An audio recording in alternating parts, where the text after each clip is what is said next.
17 ডিসেম্বরের আগ পর্যন্ত, এবং রাষ্ট্রীয়ভাবে সরকারি উদ্যোগেও এটা একটা সিদ্ধান্ত ছিল যে মীমাংসা হবে। কিন্তু এর মধ্য দিয়েই সরকারি সকল আয়োজন, সকল আলোচনা দুয়ার রুদ্ধ করে দিয়ে রাতের অন্ধকারে হামলা চালিয়ে আমাদের 3 জন ভাইকে হত্যা করা হলো। এখন সেই রক্তের উপর দিয়ে আমরা কিভাবে তাদের সাথে আলোচনায় যেতে পারি?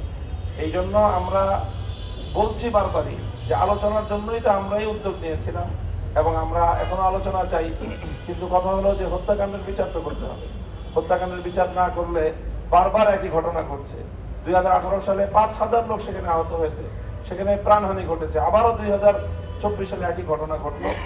এই জন্য আলোচনার জায়গায়, হত্যাকাণ্ডের বিচার আলাদা জায়গায়। ব্যক্তির উপর নিষেধাজ্ঞা আরোপের দাবি করা হয় নাই।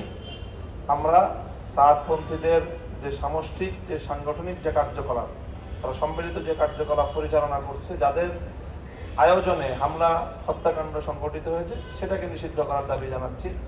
আর সেই সাথে আগাগোড়াই আলেমদের পক্ষ থেকে বলা হয়েছে যে তবলিগের কাজ, যেই বিতর্কটা ভারতে তৈরি হয়েছে সেই বিতর্কটা যেন বাংলাদেশে টেনে আনা না হয়। বাংলাদেশে সকলে মিলে যেন সম্মিলিতভাবে তবলিগের কার্যক্রমটা পরিচালনা করা হয়। আমরা অব্যাহতভাবে আমাদের সেই আহ্বান জানিয়ে যাচ্ছি।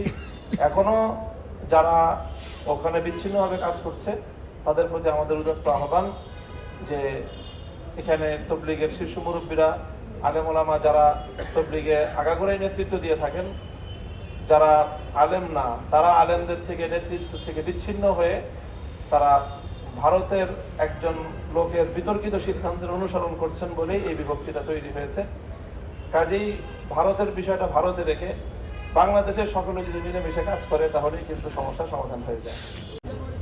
থেকে প্রথম পর্বের ইজতেমা হচ্ছে ইনশাআল্লাহ, সেই বিষয়ে কোনো ধরনের বাধা নেই।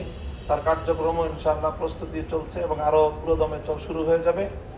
দ্বিতীয় পর্বের যে ঘোষণাটা ছিল সেই ঘোষণার বিষয়েই তো আমাদের 17 ডিসেম্বরের হত্যাকাণ্ডের পরে পরিস্থিতি পাল্টে গেছে। কাজেই 17 তারিখের এই হত্যাকাণ্ডের পরে যাদের হাতে টঙ্গীর ইজতেমার মাঠ সাধারণ নিরীহ মুসল্লিদের রক্তে রঞ্জিত হয়েছে, তাদের আসলে সেখানে ইজতেমা করার নৈতিক কোনো অধিকার থাকে না।